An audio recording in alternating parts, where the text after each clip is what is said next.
There is a night course that I am now presently taking on Wednesday nights, Survey of Literature, where you have to read one book a week. That's the requirement of the class. You sign a slip of paper before you start the class saying you will read that one book a week. And I am taking that course. For myself, it's done a lot for me because I didn't used to read. I read maybe a book a year, and now here I am reading a book a week, and that is a big change. The school that got her to read has a very unusual name, the Maslow-Toffler School of Futuristic Education. A public school named for a psychologist and a futurist, Abraham Maslow and Alvin Toffler. It's an alternative public school, one of a couple thousand in the entire United States. There are several kinds. Back-to-basics type schools, discipline-oriented schools for troublemakers, often called soft jails, or magnet schools designed for desegregation. I'm John Merrow. I'm Barbara Reinhardt for NPR's Options in Education with our final report on alternative schools. We're back with a few more schools for you. The Maslow-Toffler School of Futuristic Education is in Brentwood, New York. We should tell you that it's not really a separate school, but a school within a school. Maslow-Toffler has one wing of a high school in Brentwood. The rest of the school is traditional, but in the Maslow-Toffler wing, you'll find students writing their own report cards, which parents can't see unless their kids say so. Classes vary in length from day to day, and there are no classes on Friday. That's meeting day. There aren't any chairs in the classrooms. Everyone sits on the floor. And there's almost no vandalism in the school. 3 broken windows in 1 year, and almost no graffiti. Hello. What's your name? My name is Janet Stump. And Janet, what grade are you in? I'm a junior. I'm in 11th grade. This is my first year here at Maslow. Why'd you choose to come here? Well, my brother had been here 2 years ago, and I was here with him, and I checked it out then, and I liked it. And I wanted to find my own education, what I want to do in the future, and this is the right place for me. I can reach out and find the things that I want for my career.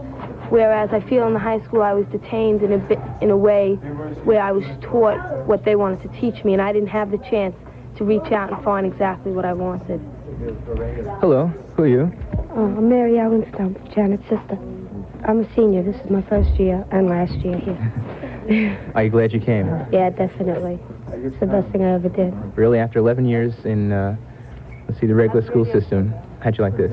Oh, it was a change. It took me a while to get used to it, you know. Like, I was never used to calling teachers by their first names. So, like, the first month I was here, I would stutter. Like, I'd go to call Mr. Silent, and, no, it's Milt, that's Milt, you know.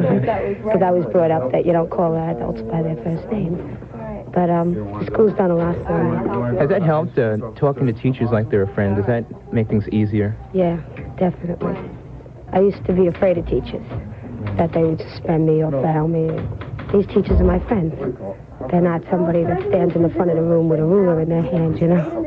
Students at Maslow-Toffler School of Futuristic Education in Brentwood, New York. Maslow was Abraham Maslow, a psychologist who died in 1970. Toffler is Alvin Toffler, a futurist and author of Future Shock. The combination of their philosophies and the personalities and personal needs of the 4 teachers and 82 students lead to courses with non-traditional titles. Anger and aggression, death and dying, flying, self-orientation, and loving. John Sharon, one of the founding teachers of the school, describes the loving course. It proceeds on the assumption that the definitions of love are many and varied, and that no one person can possibly know all there is to know about love, but each of us have had our own experiences and can grow and learn in love from different perspectives, from different points of view. So the purpose of the class for me, since I offered it initially, was because of experiences in my own life where I was beginning to look at what is love, what is it all about, how come I'm feeling what I'm feeling these days, the things that are happening in my own family, which are part of what's happening in this country. I am presently separated, and there is in the country right now an epidemic divorce, epidemic spread of divorce and rupture of relationships in a family sense. There are some that say that the family is breaking down. this offer of mine was to, okay, I'm going to re-examine my values and my information about what I know about love. If other people would like to join me in that search, in that examination, let's do it together. Maybe we can learn from one another. We've had other classes that have been outgrowths of the same need on the part of staff. Last year, my father died of cancer, which enabled me to offer a course to help me to deal with that loss and that tragedy in my family's life by offering a class on death and dying, in which other people who were experiencing the expected death of a loved one in the family, or the death of a relationship because their family was breaking up, or somebody was moving away, or somebody had recently died. And we had a class, a very successful and very popular class, popular in the sense there were a lot of people involved in it. And we're the only high school, to my knowledge, on Long Island that was offering a class in death and dying at that time. That's how classes get offered here. That's how they get started. They begin because someone has a need or a wish to share something or to learn something. We've had, there's an anger and aggression class being offered right now, which I think speaks for itself. If the need comes from within the individual to share what they've learned or to deal with what they're experiencing, and in order to learn it, you can either offer it. None of us today are experts. The traditional mode has the teacher as the expert in front of the room behind the desk. But I would defy anyone to claim to be an expert today when books are being published at the rate of 1,000 or between 1,000 and 2,000 books a day. Experts are here today, gone tomorrow, because everything from one month to the next is obsolete. And all you can do at any one moment is to share what you know with other people, and perhaps listen to what they know, and so on. Classes are kept relevant to correspond with the updating of information. We do not use textbooks for that reason. Most of our material come from articles that are either magazine articles, newspaper articles, paperbacks, written statements by people in the class, shared journals, and so on, and of course the people in the class and their experiences. Textbooks become obsolete almost as quickly as they're published, and so we don't use them. Debbie, what grade are you in? 12. Do you find it to be sort of like a family, or is it that close? Yeah, it's like, I don't know, there is a whole different closeness. It's maybe, I don't know, I wouldn't say a family, because a lot of people stereotype us as Maslonians and everything. I wouldn't say that. I would just say that there's more concern for each other. And instead of helping a student that's maybe not coming to school by suspending, they'll sit down and talk, and I think that has a much better way of getting across, you know. I think the student will be more likely to come just knowing that, you know, someone's here that cares about them, cares whether they're here, you know. It's not like it's just a rule, you've got to be here. How do the students from the other high school, the Ross and Stelling building, look at students who go to Maslow? They look at us oh, Maslonian, oh, hippie freaks, flower children. I'm saying they, okay, not everybody. Don't stereotype I am not them stereotyping. I'm just saying that from my experiences, I mean, I have a lot of friends. I'm talking about really good friends that go to the high school, you know, but they hear I'm from, you know, if I haven't seen somebody in a long time, they say, where you been? Oh, well, I'm going to Maslow. Oh, God, Maslow, you know. But I think that's wrong, you know. They stereotype us as, I'm not saying they, I don't mean they. I mean, you are saying they. Okay, the majority of people that I know of think that it's nothing but pot smoking, burnouts, just hanging out, and it's not like that. And if you come down and go to the classes and spend a day with any one of the different people that go here, pick your choice, you know, and just go to their different classes all day, you'll find that it's not at all like everybody says it is. Not everybody. A student at Maslow Toffler School of Futuristic Education, a publicly funded alternative high school in Brentwood, New York. The material was recorded for Options in Education by Peter Marquez of station WAUS, Berrien Springs, Michigan. Maslow Toffler came into existence as a community effort led by two teachers, John Sharon and Milt Seiler. Parents were the innovators in Spokane, Washington 4 years ago when they drew up plans for an alternative elementary school. I'm standing in the hall at the beginning of the day at Garfield Elementary School. Garfield has about 360 kids. Most of them are in traditional classrooms, The school also has 3 classrooms of special ed kids. And on one end of the first floor, in 3 rooms, 87 kids, 3 teachers, and lots of parents make up the Apple School. Apple stands for Alternative Parent Participation Learning Experience. Apple is in its 2nd year. It was formed by parents who wanted a more open classroom kind of school for their kids. They wanted their kids to have more say in what they studied. They wanted a more humanistic kind of experience for their kids. And most of all, they wanted to be involved in their own kids' schooling. So, in fact, they have to sign a contract that says they'll work at least 90 hours a year in the school. They have to volunteer those hours. They do things such as tutor kids, they serve as resource people, they arrange field trips and carpooling and cleanup. Parents are visible at Apple School.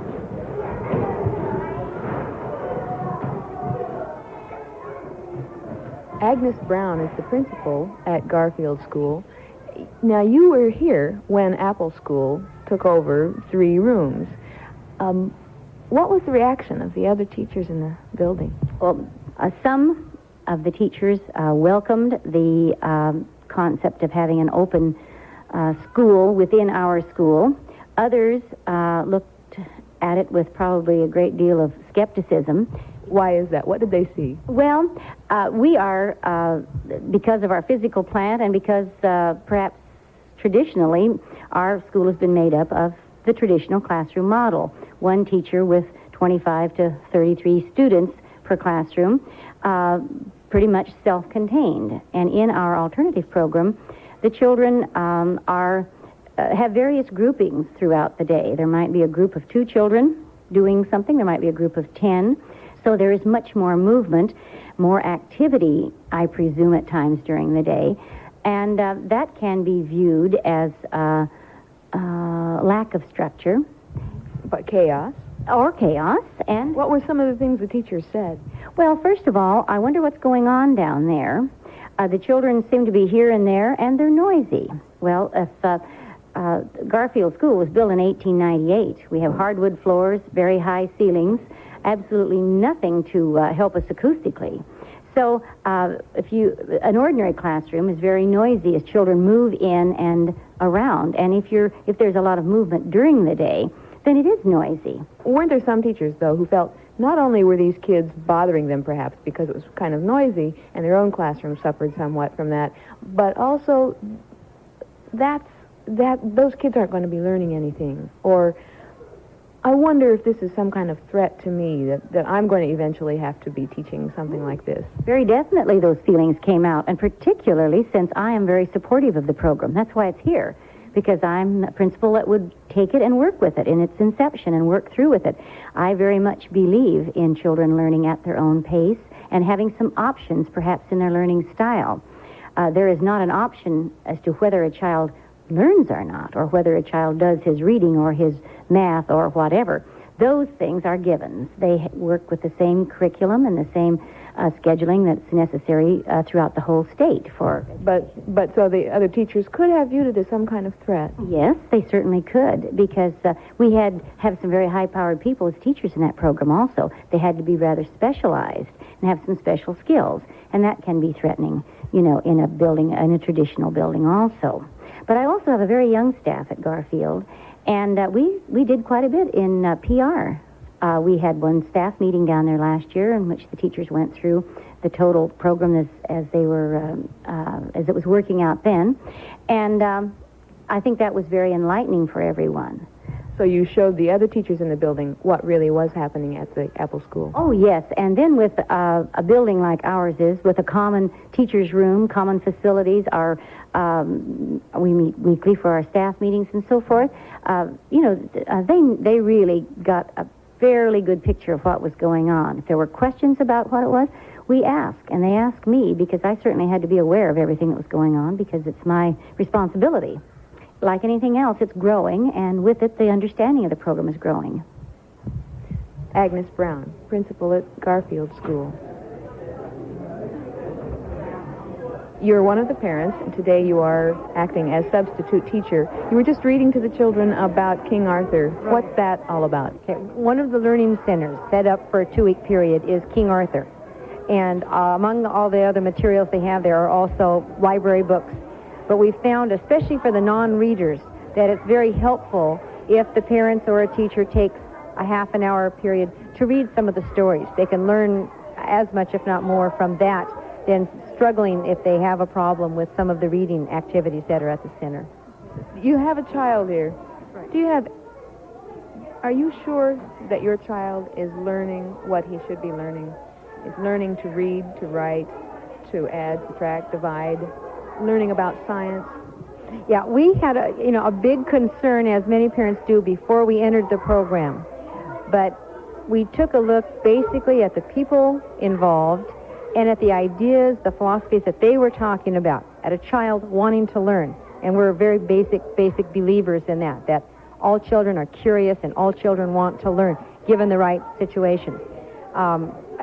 We keep watching, and if we felt that he was not learning and was not also receiving instructions and responsibilities and socializations also, we'd pull him out in a minute. What are some of the field trips you've gone on? Oh, we got to go to Sacred Heart Hospital. And What'd you do there? oh, they show like this one thing.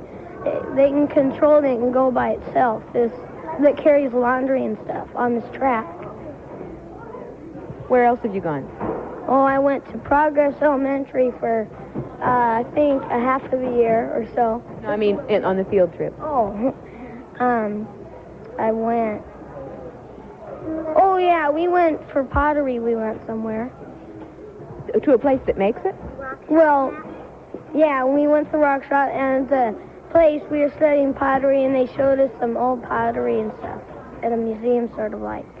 We have gone to the Air Force Base, and we got to look through an airplane or a jet or whatever you want to call it. We had a lady like a stewardess show us through it and all the exits and things. It was fun. We went on this field trip, and it had this big planetarium-like thing, and it showed the stars and stuff. It was a huge one. It was at a Cheney College.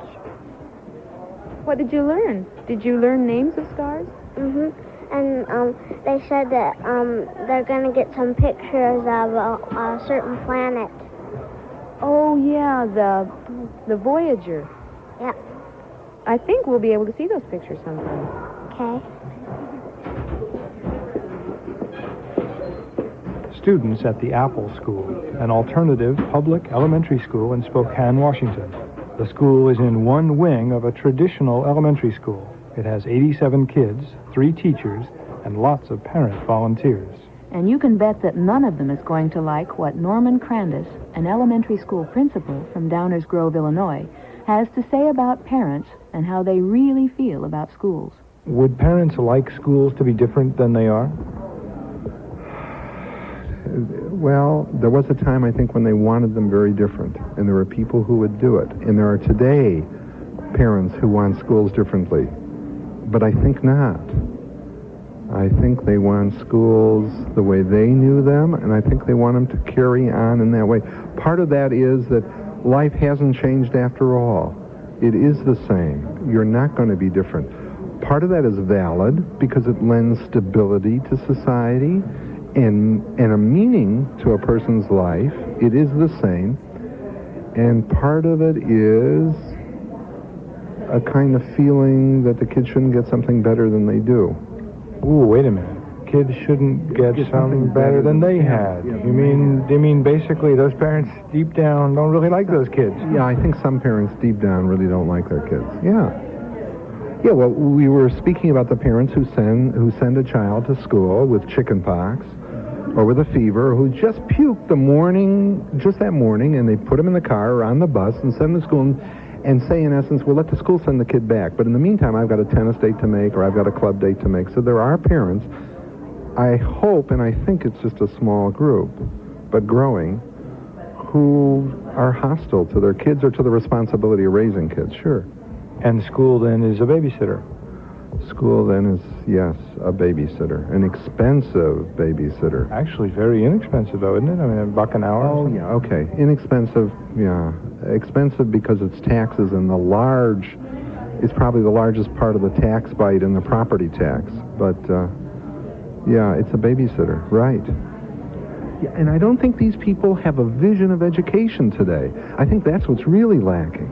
They don't have a feeling that it's going to do their kid any good. What's going to do their kid good is getting a job, but not getting an education per se.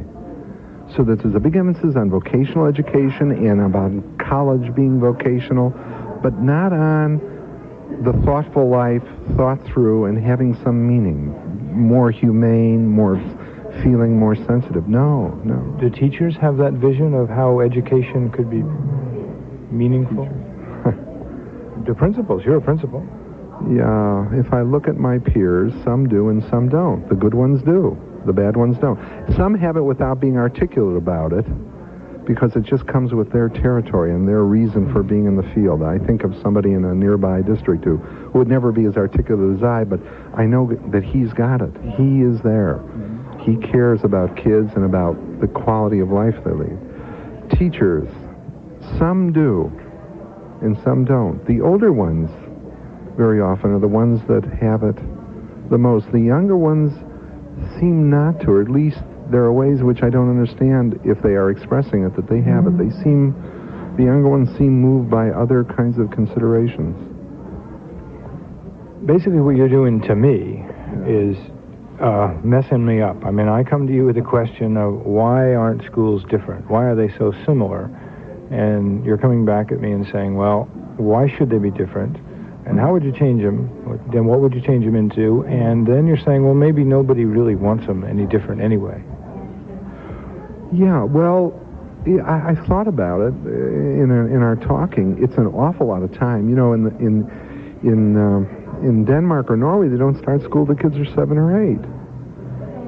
Maybe we start too soon and we want too much, and it's an awful lot of time to fill up. And maybe in some ways we've moved into babysitting and accepted that role because maybe what has to be learned is really rather simple, but we have a hell of a lot of time to do it in, so we fill up a lot of time with a lot of things. That's the kind of impression I've got. So, you know, people come to me and ask me about putting their kids in school early, and I say, don't do it. Let the kids stay at home with you. That's a terrific experience. Let them be with mother. Let them be with father. And what do they say? Well, the smart ones listen and keep the kids at home. I saw a lady a week ago who wanted to put her child in early kindergarten, early admission. And I went through the whole thing about you have to be able to look down 10 or 15 years from now and see if that early admission to school is going to play out when the child doesn't mature as fast as his compatriots or whatever. And this person said, gee, you know, I wanted to talk to you about it, and I'm glad you said you gave your point of view and you were honest about it. I'm not going to put my daughter in your school. I'm going to hold her out and keep her at home with me. Yeah, maybe there is a lot of holding. I don't know. The question that comes back to me again and again is how important schools are. I mean, maybe they're not that important. Maybe 50 or 60% of the influence on a kid is the home life. Well, for sure that's so.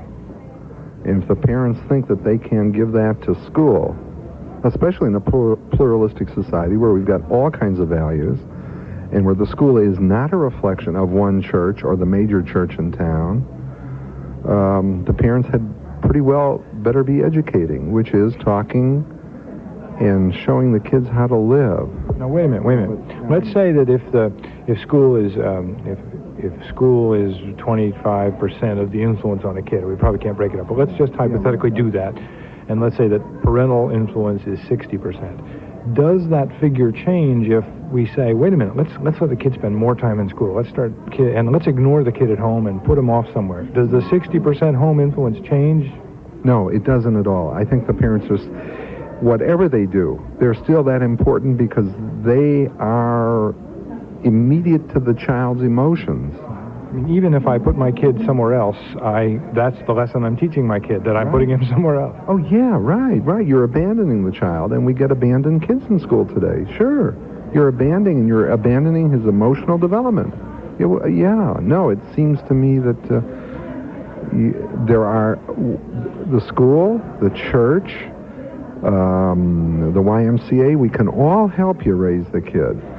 But the basic emotional feeling tones are the things he learns from you, because your mother, your father, you're the people the kid turns to when he's in need. I can't answer that at school. We try, but it's a Band-Aid. It's strictly a Band-Aid. So no matter how much schools change, that percentage of influence is not going to get to be 50% or 60% or 80%. You know, the smarter the kid is, maybe the more school can mean. And at older ages, college, good high school teachers, I think when the child is not turned into the family group but begins to turn out, which occurs during adolescence, then I think adults and good adults can make a significant difference and be a secondary family. But in the primary years, I don't see it. I don't see it. So that if you're not there in fulfilling your role, then the kid is just not going to get it. And what consequence that has, we are beginning to see now, because we're beginning to get the kids of the 60s. And I think those kids were treated in those ways, very smart in the mouth, but very empty in terms of life's emotional experiences. Yeah, I think you can't, I don't think parents can escape, and I don't think schools can move in on it. Norman Crandis, a public school principal in Downers Grove, Illinois. Not all parents detach themselves from their kids' schools. We've heard from several in this series who were disturbed enough by their local schools to create alternatives, both public and non-public. Parents have helped create schools of performing arts, schools with strict rules for discipline, schools with no rules for discipline. Schools for dropouts, magnet schools to encourage desegregation. And lo and behold, the name of this program finally makes sense. Alternatives in Education. You... Options in Education. If you'd like a transcript of this entire Options in Education series, it's available for $2. Or the cassette recording for $10. Which you can get by writing us at National Public Radio, Education, Washington, D.C., 20036. $2 for the transcript, $10 for the cassette recording. And we have a schedule that's free for the asking. Tell us the call letters of your own local NPR station when you write us at National Public Radio, Education, Washington, D.C., 20036. Options in Education is a co-production of National Public Radio and the Institute for Educational Leadership of the George Washington University. Principal support is provided by the National Institute of Education. Other funds come to us from Carnegie Corporation of New York and the Corporation for Public Broadcasting. Options in Education is written and produced by John Merrow. Natalie Iglitz is our associate producer. Charles White is our assistant producer.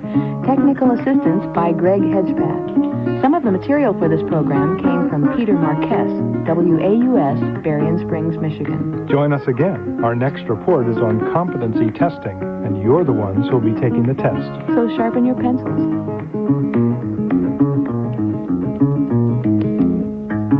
I'm Barbara Reinhardt. I'm John Merrow, and this is NPR, National Public Radio.